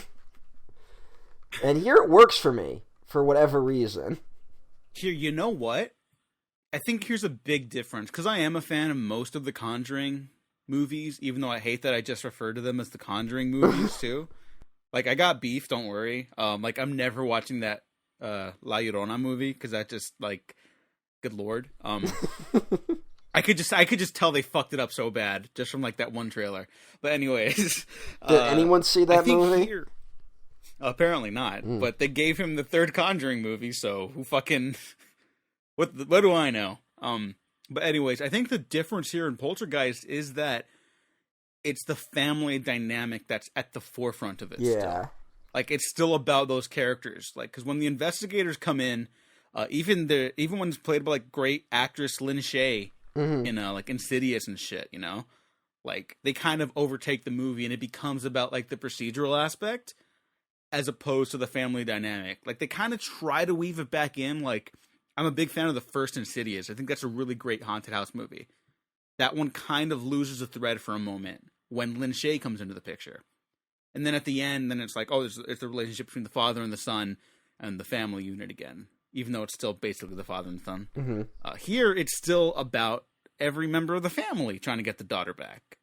There's still, like, there's more of that focus here. It doesn't lose any threads, basically. Yeah, I honestly don't know what makes the follow-through work here. Maybe it's just because we did spend so much time with the family.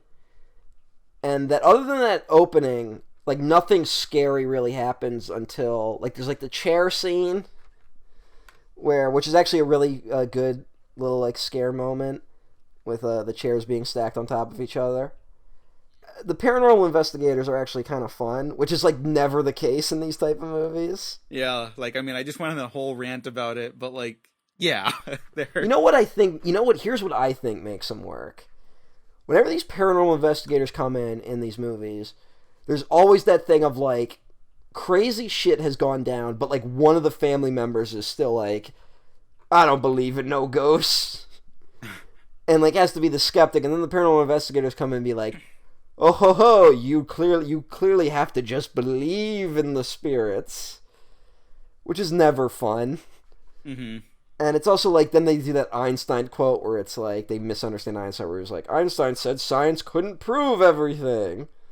Whereas this movie's like, no, actually, we are going to kind of take a scientific approach to it. But your daughter's soul is also in the television. Yeah, but it's like, in this movie, it's like, we're just going to be like, souls are like an actual scientific thing. Like, we're maybe not going to go into the philosophical implications of that, but we're going to treat it like a weighty object instead of just asking you to nebulously believe in this concept of the soul. Yeah, and honestly, that kind of feels like a lot of missed opportunities in horror films, because this is still pretty rare. I can't think of another modern horror film that treats it similarly. You know what movie does it really well, which is going to be odd when I say the title? Okay. Paranormal Activity. Oh, I like those first three a lot. Yeah, go ahead. But the first one, remember, like, they want to bring the psychic in and the boyfriend's already filming everything? Yeah. And he's, like, mocking the fact that the psychic is, like, a little bit late. And, like, he's like, yeah, this is bullshit, but I'm going to videotape. And then the moment he catches something on film that, like, you can't explain, he's like, nope, I think there's something up. Like, the moment that happens, he totally switches gears. And it's like, that's appropriate. Like, it's appropriate to be skeptical at the start, and then the problem with these movies is that, like, the skeptic will be skeptical, like, way past the point of reason. Like, a person's head will explode and a monster will crawl out, and they'll be like, I still think there's a logical explanation to this. Yeah. There's a couple things I want to bring up. Fright Night Part 2. It has to do that thing where it's a sequel where it's like, we have to do the first movie again because it's cheaper, but also let's have a little more fun with it by flipping the premise on its head, where it's the main protagonist who's skeptical now. And there's like a genuine, like, hilarious catharsis to when the reveal finally happens. Very underrated film. I've recommended it a bunch of times. Just want to recommend it again. And I want to say that the Paranormal Activity movies, if you haven't seen them, I'd recommend the first one. I'd recommend the ending of the second one, and then the third one is, like, legitimately great. That second one has a hell of an ending. Yeah, like, that movie doesn't make solid. any sense. That movie doesn't make any sense because you don't put security cameras to film yourself. Yeah, but that ending's wow. Yeah, that ending is really terrific. Mm. And that was, like, where they were cleverly, like, every movie was, like, a prequel and not a sequel. Like, it was like a trick on you, like, which I thought was a cool premise. Yeah, like, they do something where, like, they reveal the date it takes place, and you, like, start counting down the moments. Mm-hmm. Yeah, so once it gets to the end, it's great. That third one, I think, is really special. I don't think it ever got its credit. I really like that third one a lot. Can someone find another thing to throw out there? Can someone find that poster for Paranormal Activity 3 where, like, it was just, like, a very static picture, but then they just put, like, a critic's, like, entire review on the bottom of it? What? There was, like, some critic was like, look, I haven't liked these movies, and I don't get scared at horror movies, and this movie terrified me. And they, like, put, like, the whole review, like, on the poster. Oh, that's amazing. That feels like an Ebert thing. Yeah. That kind of does, too. Yeah. I'm so curious. I'm gonna, for the YouTube version, I'm gonna find that and put it on here because that's so funny. I haven't been able to find it. Like, I don't know what to search for it. Like, I look up Paranormal Activity 3 poster, and I just get the poster. I'm gonna check the MySpace page because I bet there's something on there. Yeah. And it might not even have been a poster. I think it might have been one of those, like, cardboard cutouts, you know? Oh, okay, yeah. So, but, yeah, that was a moment. But we get a lot of big special effects moments with the paranormal investigators. I think that one scene with the room is maybe, like, not my favorite. Oh, okay. The TIE fighter makes TIE fighter noises. Like, that's it's goofy. It's where it goes, like, straight up goofy. Yeah. And it's, of like, course, where like, the punchline lamp connects in front of their faces. I'm like, okay. Which that effect doesn't hold up super well, but the way they did the light actually turning on is actually pretty good. Yeah, like, it's inherently dated just because you could tell it's, like, that weird composite shit. But, all things considered, for the time, that's, like, to me, that would have been mind-blowing. Like, if I saw that as a kid, you know? Yeah. Like, now, like, yeah, of course, it's nothing, but... Well, I think these, like, big special effects moments have always been kind of... Because Spielberg has, like, allegedly, like, always wanted to go back to horror, and, like, never fully has. Like, War of the Worlds is kind of a horror film, but that's, like, the closest he's gotten. Yeah. And that's The still Shining. Also... The Shining sequence. Oh, yeah. Yeah. I was like, wait a minute, what? Yeah, no. That's like a genuinely thrilling moment. Yeah, but it's also like he's just doing The Shining. Well, he's doing The Shining like on monster energy. Yeah. Yeah.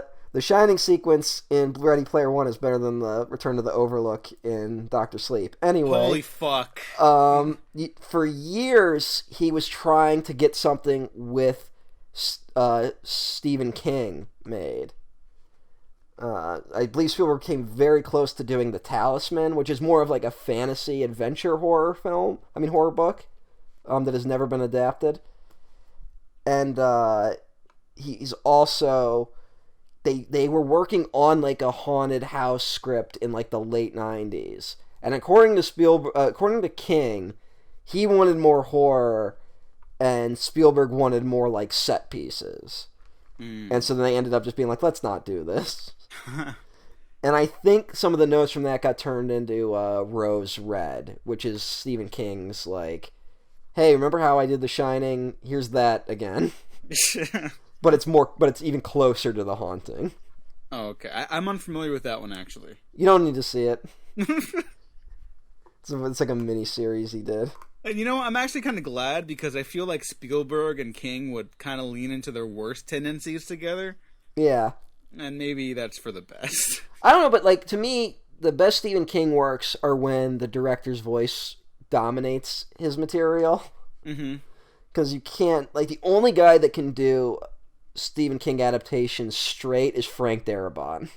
Oh, yeah. Like, for some reason, he knows, like, the exact right tone to translate the work into film. But any other director, it's like, it has to either become, like, a John Carpenter film or a David Cronenberg film for it to still work. Oh, God, I just want to talk about The Mist now. Oh, yeah, The Mist is great. Oh. It's crazy to think the only thing in it that wasn't King's idea is that ending.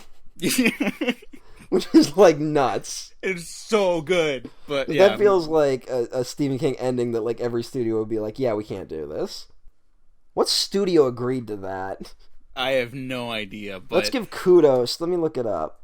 I don't think it's a mistake that Frank Darabont hasn't directed a movie since, is all I'm saying. Yeah, well, it wasn't a big hit, but let's give kudos to whatever. Oh, no, it was released by Dimension Films. Oh. Founded by Bob Weinstein. Oh. No kudos. No kudos. No. The anti-kudos. No. Bad Weinstein. Fuck. Well, that could in a way, not have turned out worse. In a way, it worked out because the movie underperformed for him. Oh, shit. God, maybe that's what made him be like, no, you can't end Snowpiercer like that. Yeah, this Poltergeist, good movie. Underrated, I would argue. Yeah, it's weird because it does occupy this space as like a classic film, but it's like in weird circles. It's not like a unanimous thing. Like people know of Poltergeist. Like my mom knows of Poltergeist, and she does not like horror movies. Like she just can't deal with them. But she knows about Poltergeist, and it has the reputation of being a scary movie, unless you're like a diehard horror fan. Then you understand that it's not like that scary of a movie. So I don't know. It's a weird space that occupies in like pop culture. It exists in I think you're right. Where it's in this weird, like it's got like its feet in both worlds. And I don't think it was never fully embraced by the horror community as much of it being. But it is that movie where like your babysitter would talk about how Poltergeist really scared him as a kid. Like you're like you have or you know someone who's afraid of clowns, and you're like, why are you afraid of clowns? And it's like, because of Poltergeist. And then you watch that scene and it's like not that scary. Yeah. But if you're a kid, that's probably one of the scariest things you've seen up to that point. Oh yeah, if I was a kid and I saw this, that would have just fucking broken my brain. But it's like as an adult you watch it and like the clown like gets snake arms. Yeah. And like it like laughs, which like you're like, what's the logic here? Like there's a lot of moments in this where it's like the logic doesn't totally add up. Mm-hmm. But it's still very engaging. Before we go, I really want to talk about the whole like Zelda Rubinstein sequence. Okay. Which I just love. Like to me, in a subtler film, I would have saved all the big special effects moments for that. It's like, go into the light, all are welcome. That like camera move right there with the shadow of like Craig T. Nelson, that's like great shit. Yeah. And that's like the one like really funny line in the movie. Where she's like, let me go, like the mother's like, let me do this. And so the Rubinstein's like, you've never done this before. And she's like, neither have you. Like, you're right, you go. Which is pretty funny. Yeah. I like that because you don't really know what's happening, and the movie's like the movie is like deliberately not explaining it. Mm-hmm. So you're like really off center the whole time. There's like when Zelda Rubinstein just starts like yelling about going into the light, you're like, wait, is this a good thing or a bad thing? Yeah. It plays it like it's not cheeky about it though either. Like you're just where the characters are, and everyone's just like, it's almost like leaps of faith for the characters. Yeah. But it's not like building up to the leaps of faith either. Mm-hmm. And it's not like, isn't this weird? You know, it's just like everyone's trying to survive. But it's not like leaps of faith in like the only way this will work is if you believe. Yeah. It's not that either. Everyone just kind of has to go with the flow in a weird way. It sounds like a weird way of describing this, but that's basically what happens. Yeah, and it's about like learning this new world you've suddenly entered. Mm-hmm. Like that you have to it's actually there is a Twilight Zone episode that is like basically this plot. It's called like Little Girl Lost or something, and it's about like people in a house, like a girl's gone into like a parallel dimension, and they can't find her, so like they're like literally like writing equations on the wall and doing tests to be like, here's where one portal is and here's where one portal exits, and like how does time change between them. And so, like, that's where it's, like, it becomes, like, a problem-solving movie. And I think that's where it really works. Because again, it's a problem-solving movie that slowly reveals this mystery of, oh, the real estate company, they did just move the headstones. There really are a bunch of dead bodies under here. And, you know, there's actually a little bit of foreshadowing with that, too, when the tractor's digging up their backyard, and it's digging up the bird box. Yeah. Like, this movie has, like, a lot of quick little foreshadowing moments like that in the front half that I didn't ever pick up on. And that bird, it's kind of implied that the bird is, like, that's, like, the thing that sets the whole thing off. That burying the bird there is, like, what tips the scale into letting the ghosts out. You know? I didn't think about that, but I kind of like that reading. It's also, like, there's a lot with, like, the electrical storms, like, because, like, there's, for somehow, like, the alien, I mean, I keep wanting to call them aliens for some reason. The Night ghosts skies. are, the ghosts are, like, communicating through the electricity, which becomes, like, a recurring thing. And that's, like, it's something that, like, you just don't have because no one really has, like, static televisions anymore. Yeah. But the idea that static is actually ghosts That's a pretty neat idea. Mm-hmm. Not examined very well in the movie White Noise, starring Michael Keaton. Oh, isn't that a remake? Is it? I don't know. Let me check. I might be thinking of something else.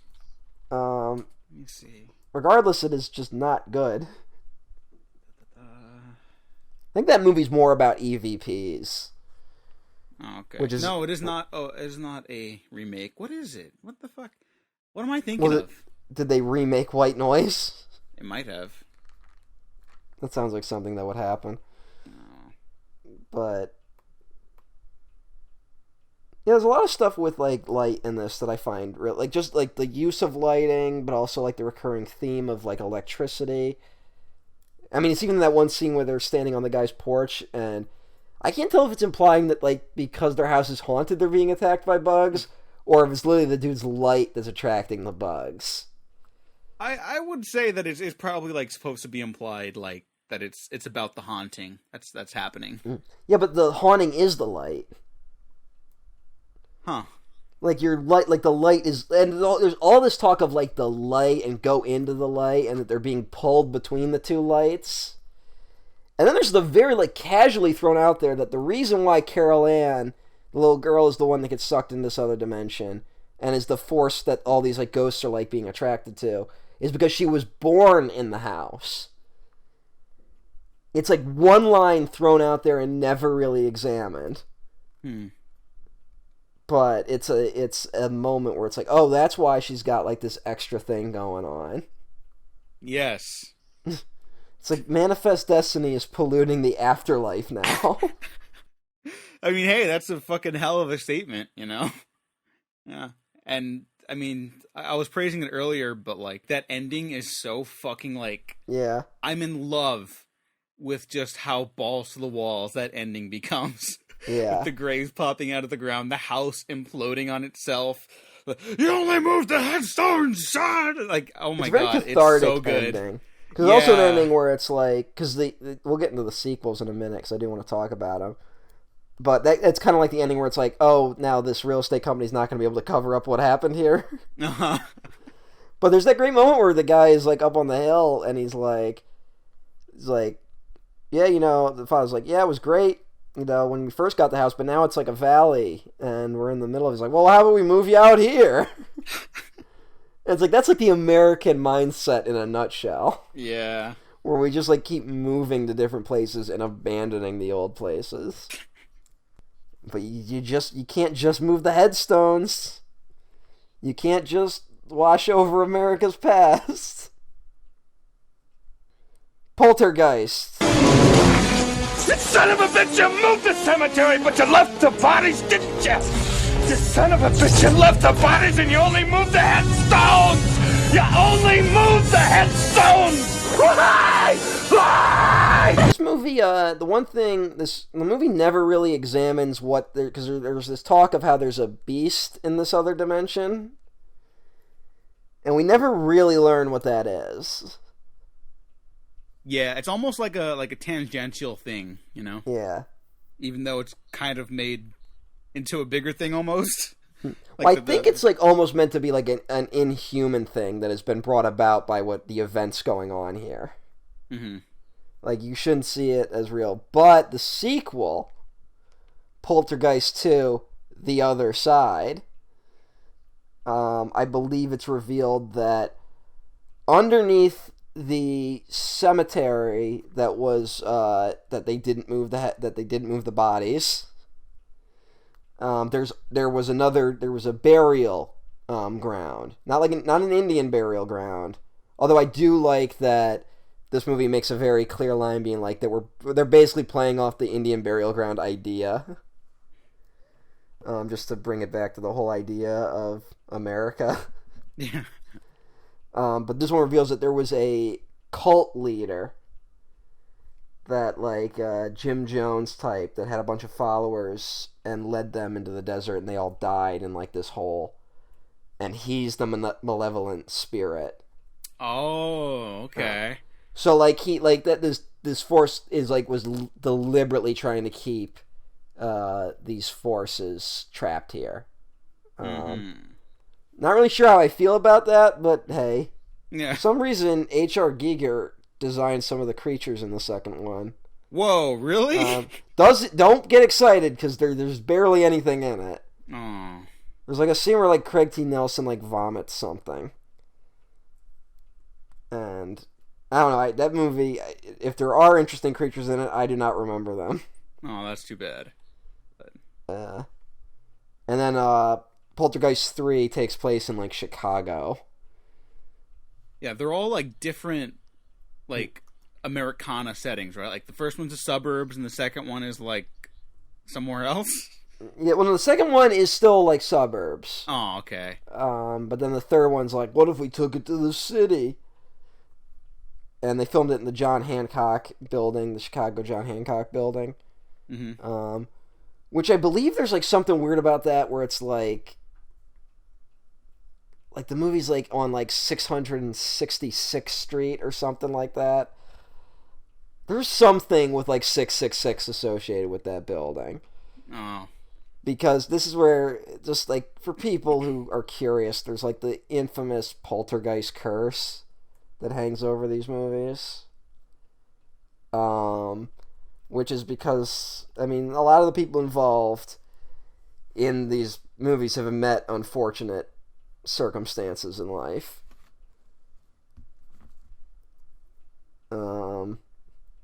Dominique Dunn, who played the older daughter, who's like not really a force in this film. She doesn't really get a lot to do. Yeah. She's the one who shows up at the end of the movie and like screams a lot. She was murdered by an ex-boyfriend.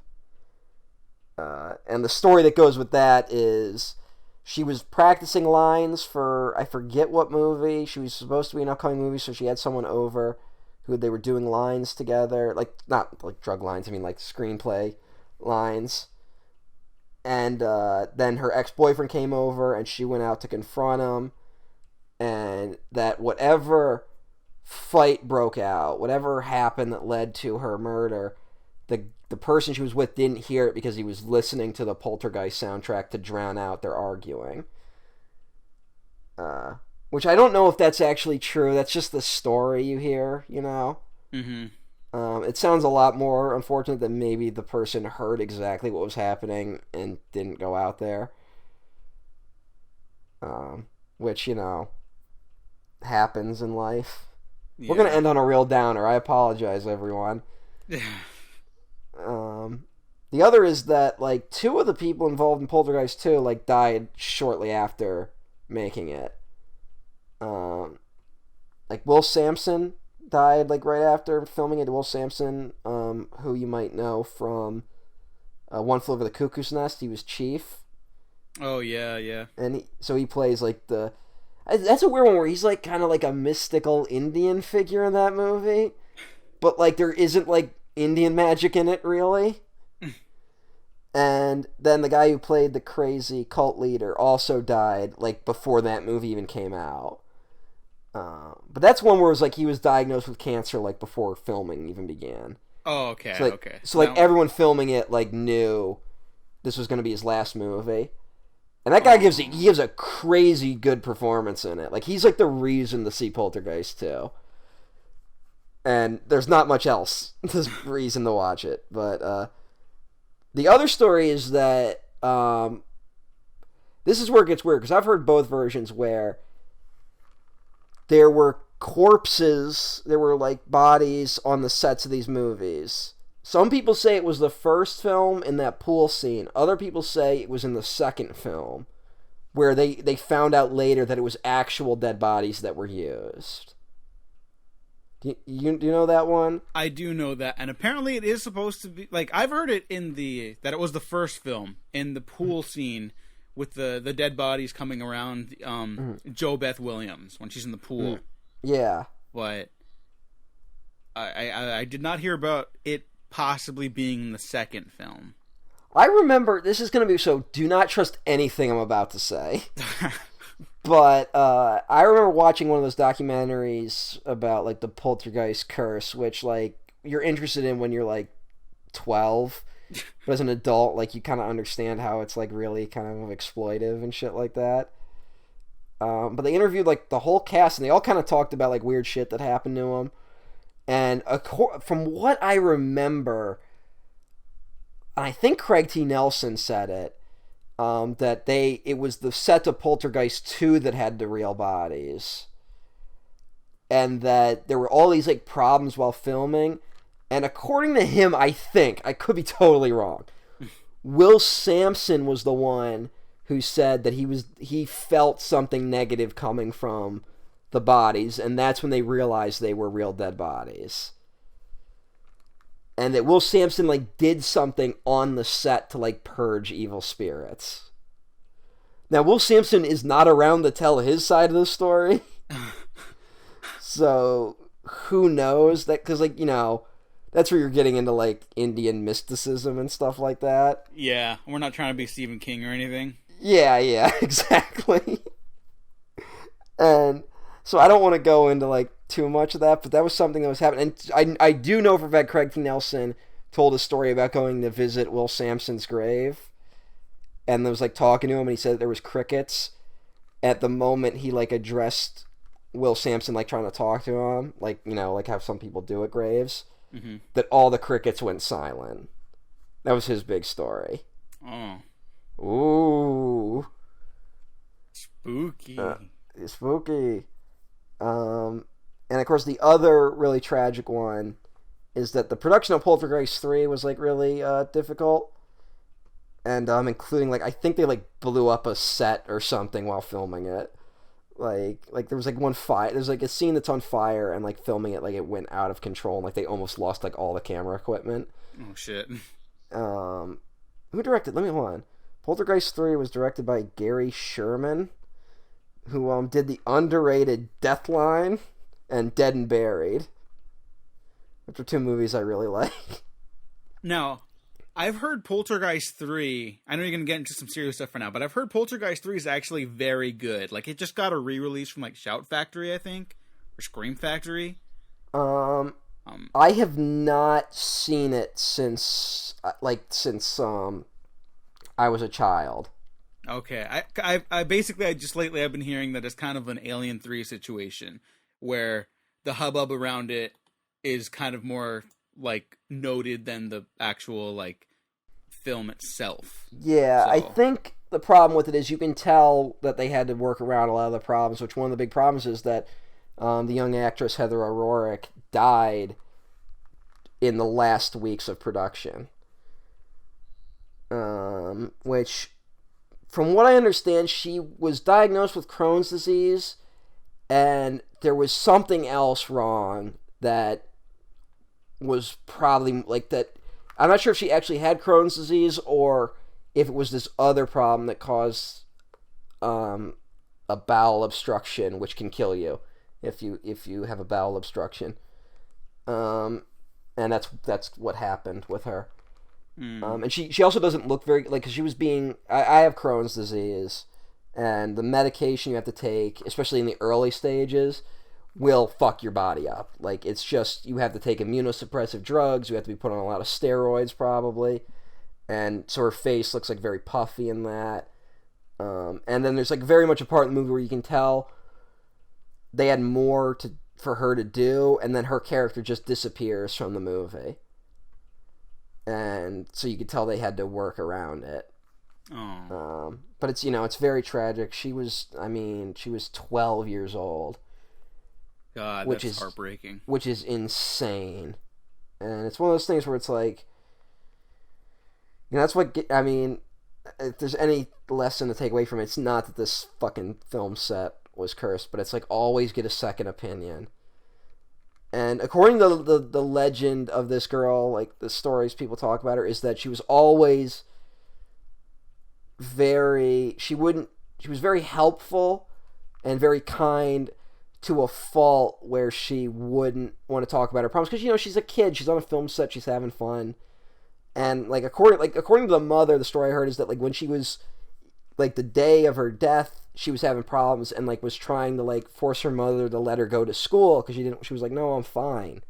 And she wasn't, of course. And it's important that if you're having those type of problems too, reach out. Remember that It's your health we're talking about. And as a kid, she probably just didn't understand that. But I know a lot of adults who also have a difficult time understanding that. And we also live in a society that doesn't really appreciate when you go, hey, I'm sick. For whatever fucked up reasons, we don't like... We look down on sick people a lot. And so that's just encouragement to take your health seriously and always seek a second opinion. Especially on big things. Especially if it feels like your treatment isn't working. It might just be it takes a while, but it also could be that they have it wrong. And my doctors also had it wrong. And it took me a long time to realize that.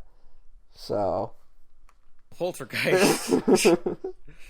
I'm really sorry to end it on a downer I think like that was actually a solid message to end this on. This dispel with the romanticized mystical bullshit. Just honesty.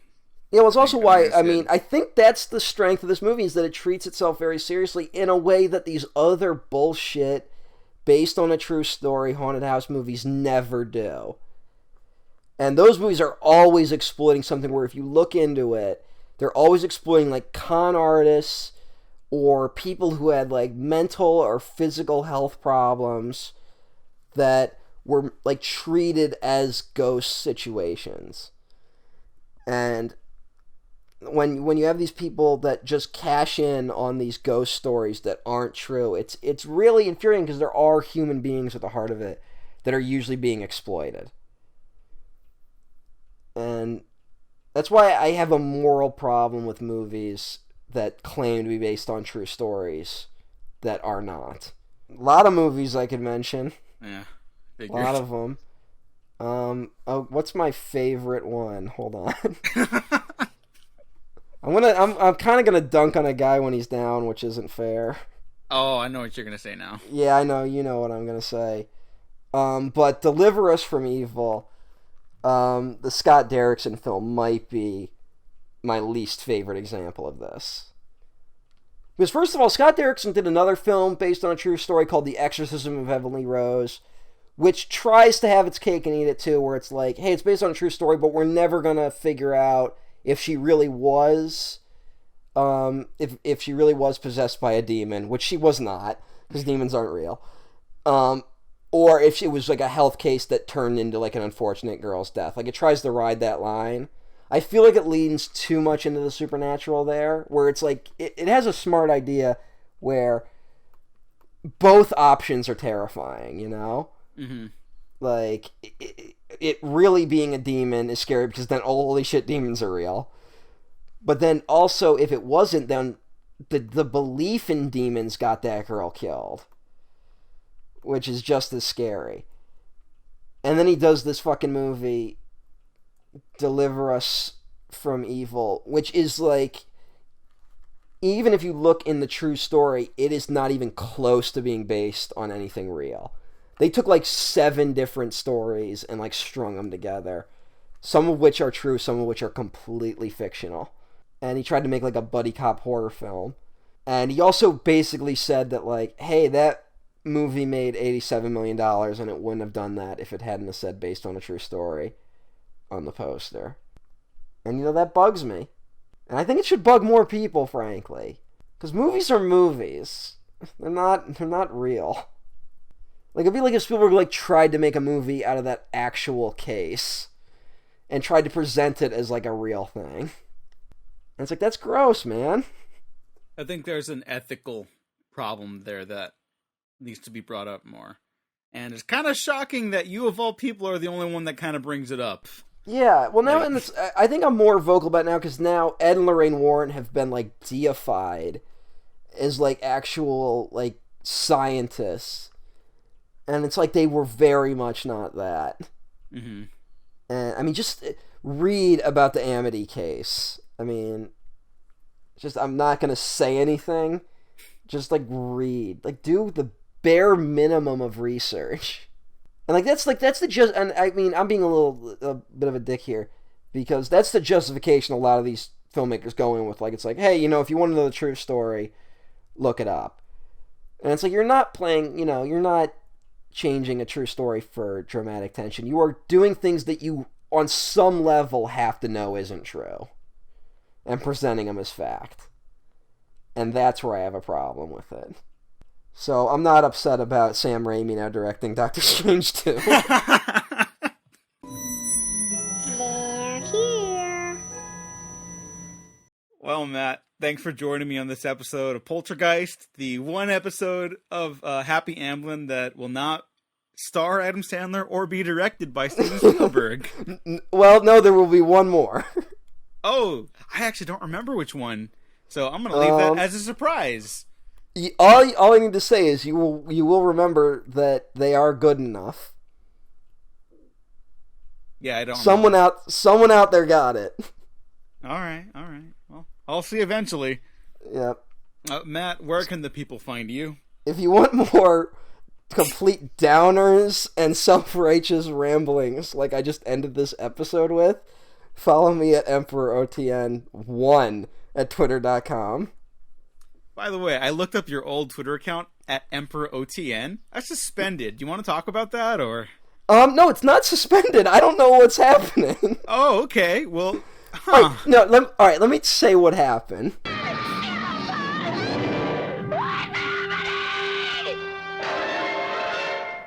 Poltergeist.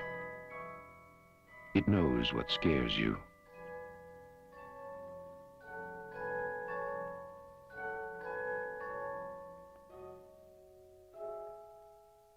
And you can follow me on Twitter at a normal Twitter account at the Diego Crespo. Check out the Waffle Press on Twitter, YouTube, SoundCloud, Spotify, iTunes, SoundCloud, of course. Less YouTube. Check out SoundCloud more, honestly. Oh yes, get off the YouTube. Yeah, YouTube's really effing me in the B. They're fucking us over. Yeah, so they're fucking Shannon Strucy over. Yeah. Which this episode could come out like 6 months from now, and I'm willing to bet they still will not have fixed her problem with her parasocial relationships video. Yeah, re-release Fake Friends too, you fucking assholes. Fucking morons. I'm like five minutes away. I don't know what that means. I'm like on the edge of just driving to the YouTube headquarters and just standing outside of it and yelling. I actually know where the YouTube headquarters are in Southern Let's California. go! So Let's go! I'm going. Knocking down some doors, motherfuckers. You think they built the YouTube headquarters over a cemetery? Actually, yeah, that would not surprise me in the slightest. That would explain a lot. Thanks for listening. Thanks for watching. We have been professionally unprofessional.